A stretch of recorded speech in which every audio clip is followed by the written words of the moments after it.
ولا تحسبن الذين قتلوا في سبيل الله أمواتا بل أحياء عند ربهم يرزقون فرحين بما آتاهم الله من فضله ويستبشرون بالذين لم يلحقوا بهم من خلفهم ألا خوف عليهم ولا هم يحزنون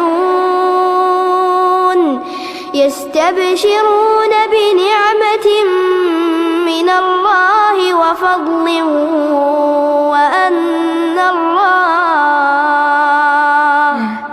وأن الله لا يضيع أجر المؤمنين.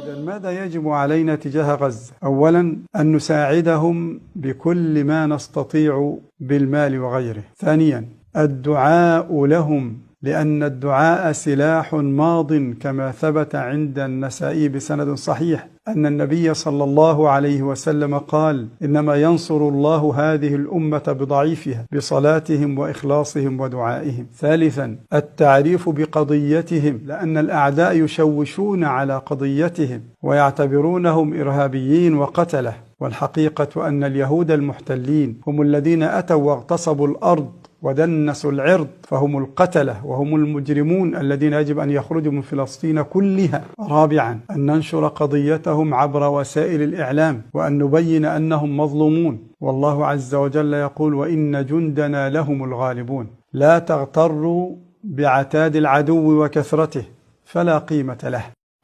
الرسالة إلى الشعب الفلسطيني، إلى إخواننا المسلمين هناك، أقول لهم: اصبروا وصابروا ورابطوا واتقوا الله لعلكم تفلحون، والله لينصرنكم الله تبارك وتعالى، وستفرحون بنصر الله، ويومئذ يفرح المؤمنون بنصر الله. لينصرنكم الله تبارك وتعالى، وبالصبر واليقين تنال الإمامة في الدين. وتذكروا جميعا قول النبي صلى الله عليه وسلم لابن عباس: واعلم أن الأمة لو اجتمعت على أن يضروك بشيء لن يضروك إلا بشيء قد كتبه الله عليك، فلا يهمنكم اجتماع هذه الدول عليكم إذا كان الله معكم سبحانه وتعالى. Yang pertama, siapapun yang mengaku muslim di masa sekarang bukan pilihan, wajib membela Palestina. Bukan pilihan ini. Ini bukan pilihan. Dan bukan saatnya sekarang mencari-cari mungkin karena ini, mungkin karena itu. Umat Islam lagi dibantai. Mau umat Islam yang dahulu menyerang atau tidak, itu tidak ada urusannya. Sekarang umat Islam lagi diserang dan mereka sedang membela dirinya. Kondisi teman-teman kita sekarang di Palestina mirip waktu kita dijajah sama Belanda. Bagaimana kalau kita orang Indonesia tiba-tiba melawan dan memberontak terhadap pemerintah Belanda pada saat itu? Kita disalahkan? Tentu saja tidak. Negara kita kok. Tanah air kita dirampok. Nah begitu keadaan orang Palestina. Jadi walaupun sekarang ada banyak orang di media mengatakan, oh kan orang Palestina yang duluan menyerang. Loh mereka dijajah. Masa kita dulu kalau kita serang Belanda karena mereka jajah lalu kita disalahin? Kan lucu kan? Kan tidak mungkin. Jadi ini bukan opsional sekarang. Bukan mengatakan, oh itu bukan masalah saya. Nggak bisa, wajib. Allah akan tanya kita. Per individu, apa yang sudah kamu lakukan buat saudaramu di sana?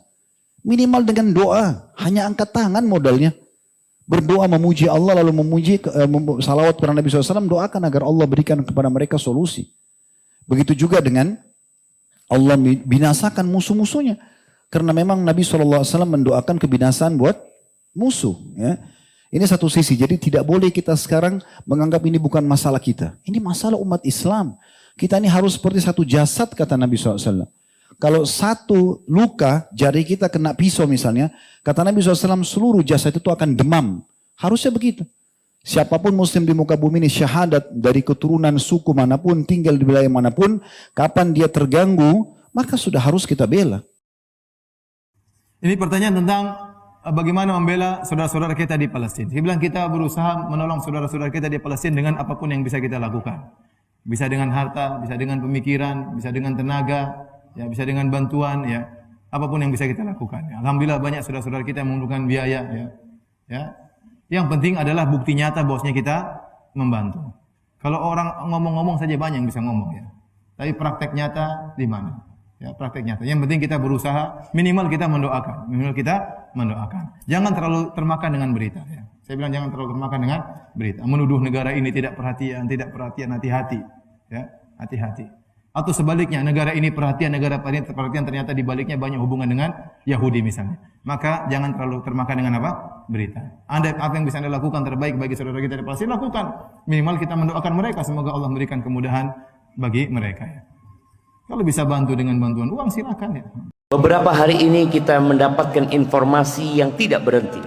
Potongan-potongan video bayi-bayi yang menjadi korban serangan Zionis terhadap umat Islam di Gaza. Kita hidup nyaman di sini, kita sholat dengan nikmat, kita makan dengan lezat, kita tidur dengan nyenyak. Apa yang kita lakukan buat mereka? Rasulullah SAW mengatakan, tidak beriman seseorang di antara kalian sampai dia mencintai saudaranya seperti dia mencintai diri dia sendiri. Lepas dari semua kontroversi yang ada, yang jelas saudara-saudara kita dibantai. Yang jelas Palestina dijajah. Maka sisipkan doa. Dan saudara-saudara kita dizalimi di sana. Maka berdoalah memohon kepada Allah. Maka tolonglah ketika antum sujud, ketika sebelum salam, doakan agar Allah menolong mereka. Tatkala antum punya kelebihan harta dan ingin berbagi, pastikan tepat sasaran. Allahumma ya Rabbana ya Hayyu ya Qayyum ya Qawiyyu ya Aziz, innaka ta'lam anna al-yahuda qad taghaw wa baghaw واعتدوا عدوانا كبيرا وظلموا إخواننا في فلسطين ظلما عظيما. اللهم فعليك بهم فإنهم لا يعجزونك. اللهم عليك بهم فإنهم لا يعجزونك. اللهم عليك بهم فإنهم لا يعجزونك. اللهم اجعل رميهم عليهم واجعل قوتهم ضعفا ودمرهم تدميرا يا رب العالمين.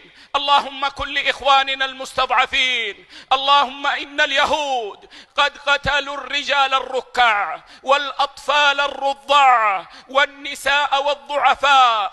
اللهم فعليك بهم وكل الضعفاء يا رب العالمين. اللهم يا ربنا إنا نتوسل إليك بأسمائك الحسنى وصفاتك العلى أن تسمعنا خبرا مفرحا عن إخواننا في فلسطين يا رب العالمين. اللهم واهدنا وإياهم إلى ما تحب وترضى يا رب العالمين.